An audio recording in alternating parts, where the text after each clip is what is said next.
Hey, how you doing? My name is Ryan, and today I'm diving headfirst into one of the most controversial LEGO topics of the decade. So let me set the stage. It's 2007, and to celebrate the 30th anniversary of Star Wars, LEGO releases the Ultimate Collector Series Millennium Falcon. It comprises of over 5,000 pieces, making it one of the biggest sets of all time, and retailed for $500, making it the most expensive set at the time. Now, future Falcon sets would beat both of these metrics, and yet, less than a decade later, you could sell this 2007 set on the secondary market for $4,500. That's an 800% increase in value, or as some people would call it, a profit on their investment. LEGO investing. Is it the perfect blend of passion and profit, or does it rob the hobby of its joy? In this video, I hope to find out the truth behind the practice, and I'll try to stay as unbiased as possible throughout the bulk of this video, giving LEGO investing a fair shot. But stick around to the end and I'll give you some of my unfiltered thoughts on the subject. LEGO investing is exactly what it sounds like. You buy a LEGO set or minifigures with the sole intention of selling them at a higher price. It's similar to buying stock in a company.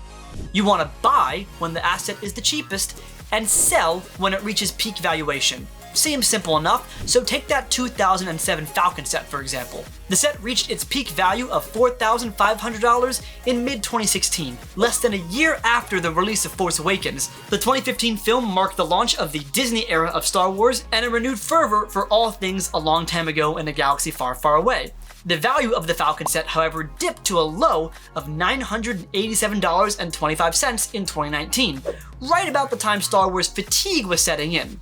Today, it settled somewhere in the middle, selling at about $2,900 when sealed. Now, it might seem outlandish to compare stocks to plastic building blocks, but toy collecting and investing has some history. Comic books, Pokemon cards, Barbie dolls, and retro video games have all enjoyed their day in the sun, but one of the most high-profile cases of fun-turned-fiscal was the Beanie Babies boom of the 1990s. At the height of this craze, people were flipping these bears for 10 times their original value on eBay and even dividing up their collections in divorce court. The Beanie Baby craze would end rather abruptly around the same time as the dot-com bubble in the early 2000s. In both cases, companies tried to feed the hype and ended up oversaturating the market with useless websites or tiny bears with little intrinsic or artistic value. More recently, the retro video game market experienced its own controversy when a report alleged that auction houses were engaging in fraud by artificially raising the value of some sealed games. So is LEGO investing any different? In short, yes. It's not perfect by any means, and we'll get to that later, but there are some key differences that set apart this strategy with other toy crazes in the past. Number 1, LEGO boasts a massive, dedicated global fan base, ensuring consistent and enthusiastic demand for retired sets. LEGO investors make up a tiny minority of the overall ecosphere, whereas with Beanie Babies, majority of people buying these bears were investors that had the sole intention of selling later. When people buy only with the hopes of selling, demand for the product plummets along with its value. A similar thing happened to comics in the 1990s, where people would buy a bunch of issue 1s, not to read them, but in the hopes that the character would become popular and the first comic would rise in value. The mass appeal of LEGO sets for collectors, consumers, and investors allows the brand to maintain a consistent intrinsic value and helps insulate the resale market from big bubbles. Number 2, LEGO maintains a constant rotation of retail sets to keep the shelves stocked with fresh and exciting builds.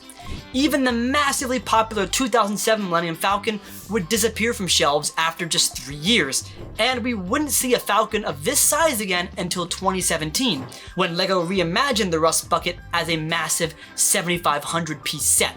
Once a set is retired, it's no longer produced and almost impossible to find at traditional first-party retailers like Lego.com, Target, or Walmart. Rarity drives up demand and subsequently the price. LEGO even telegraphs this retirement to buyers so they have the chance to buy extra stock before the set leaves rotation. This whole system means that sets, once retired, can maintain, if not increase, their value. Number 3, LEGO bricks are not your average toy. LEGO makes their bricks using a thermoplastic polymer called acrylonitrile butadiene styrene, or ABS for short. This stuff can withstand compression better than concrete and is the same material used to make protective headgear for extreme sports.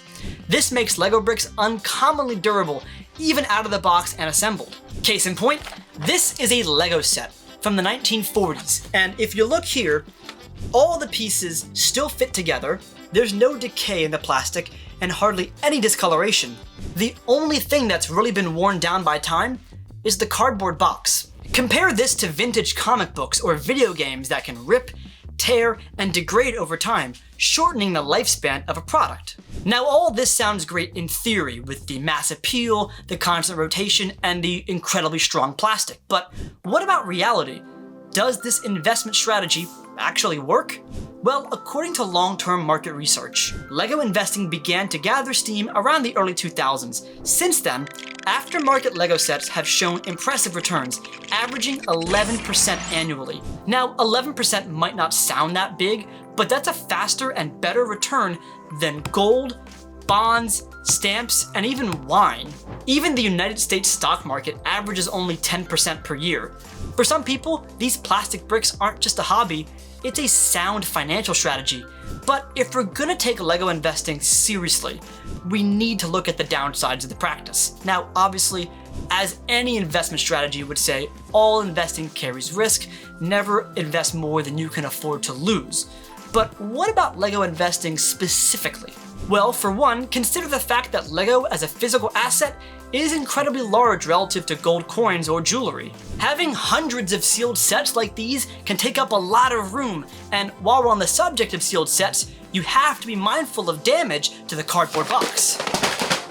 You have to protect your sets from mildew, moisture, discoloration, foxing, any of which can affect the resale value significantly. In an ironic way, the part of the set that could give the biggest bump in value is the most fragile. And that kind of makes all the talk of Lego's durability somewhat irrelevant, because if you forego the cardboard box sealed up, then couldn't anyone just buy the pieces for the set on sites like Bricklink? Case in point, let's go back to that 2007 Millennium Falcon, which goes for around $3,000 these days. Fans of the ship can build the set for only $1,200 if you just buy the parts. And that, by the way, includes minifigures. What about the Cafe Corner, the first Lego modular building and the start of an original theme? It retailed at $140 in 2007 and is now worth over $3,000. But the parts only cost $880. Yes, a complete set without the box can still be sold for higher than its original retail value, but a sealed set is where the money's at. Do you know how much value that just cost me? Of course, not everyone has a climate-controlled storage unit to hoard stacks of Millennium Falcons in their original box. So what about minifigures? Do they have the same investing potential as sealed sets? Yes, but with some very big caveats. Before I get to that though, if you haven't done so yet, subscribe to the channel and hit the notification bell so you don't miss any amazing Lego videos. Now, there's a quasi-formulaic method for which minifigures tend to rack up value, that being popular character, plus new print or molds, plus exclusivity with an expensive set, plus time equals $signs. Some great examples are Velma, Jango Fett, and She-Hulk. All are well-liked characters found in older, pricier sets with unique prints. The problem being, half of that equation can change in an instant with the release of one new set. Take the remake of Clone Trooper Captain Rex, who first appeared in the UCS Venator Cruiser released in 2023. That set retailed for $650, giving Captain Rex all of the hallmarks of a prime investment. Popular character, new prints, exclusivity with a very expensive set. All it would take would be time. But less than a year later, the exact same figure was included in a $15 Y-Wing microfighter. With sudden ubiquity and a cheap method of acquisition, the Captain Rex figure lost all hope of gaining significant value. And the investment community was pretty furious, as a lot of people had bought up hordes of these Captain Rex figures in the hopes they would increase their value over time and they could sell for a profit. But that brings me to the biggest risk of Lego investment, either sets or minifigures, and that's Lego doesn't care about your investments. Lego does not produce sets based on investing strategies, or cultivate their retail schedule around what will make the biggest splash on the secondary market.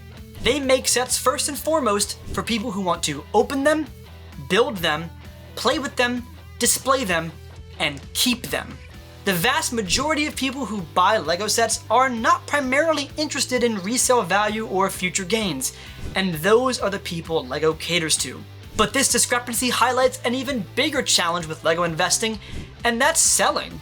With standard investments, it's easy to find a buyer and cash out when you're ready to sell. But in a niche market like sealed LEGO sets, it's much more difficult to find someone willing to buy at those much higher prices. So even if you find the right set, buy it at the cheapest retail price, keep the box safe and secured, wait for it to rise in value, you still have to find someone willing to buy the set at the crazy high valuations in order for you to cash out your investment. Otherwise, you're stuck with these LEGO sets that you bought and kept sealed only because you wanted to sell later. The lower demand for sealed retired sets compared to that for retail sets leads to what's called an order imbalance, and that's critical to understand if you even think about becoming a LEGO investor. But aside from all the financial and planning risks involved for the investor, there's an added nuisance of being a massive thorn in the sides of regular builders. Now, I need to stress this is not all LEGO investors. In fact, I'm sure a majority of people investing in LEGO are kind individuals who don't mind if you build sets or collect them or invest like they do. But I've seen plenty of investors online boasting about buying out their store supply of a popular set for the sole reason of hoarding a mountain of them as an investment. In no uncertain terms, people like this are locking out the average consumer from their hobby for the sole reason of profit. It might not even be fair to call them LEGO investors because they're more like LEGO scalpers with the goal of short-term profits.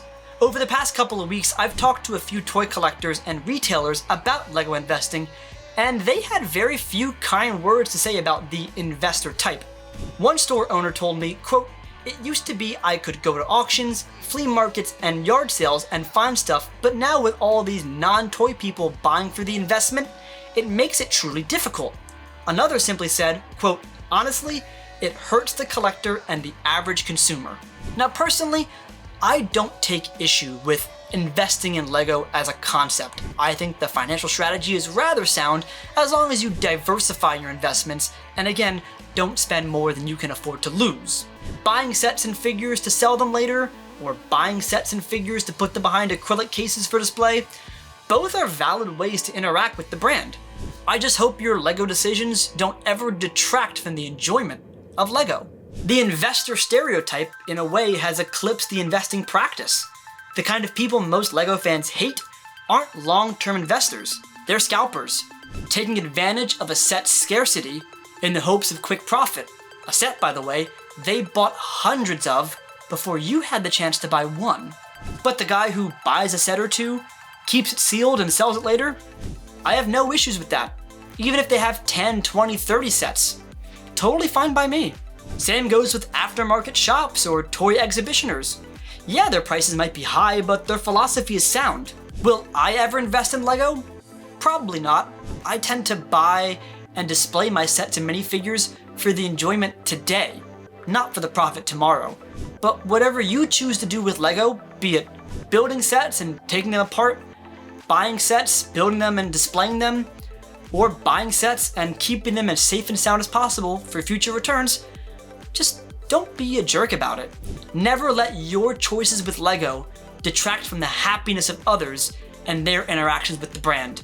But with that, what do you think of LEGO investing? Let me know in the comment section down below. I would love to know your thoughts. And as always, if you like this video, be sure to subscribe to the channel, and thanks for watching.